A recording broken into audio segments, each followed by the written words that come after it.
Install Android 9.0 Pie on Meizu 16th via Resurrection Remix. Please check the description for important notes and all the download links.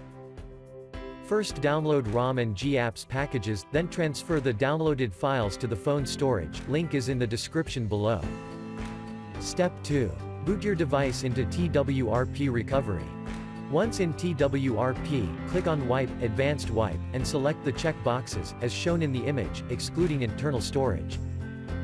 Step 4. Swipe the button to wipe the device.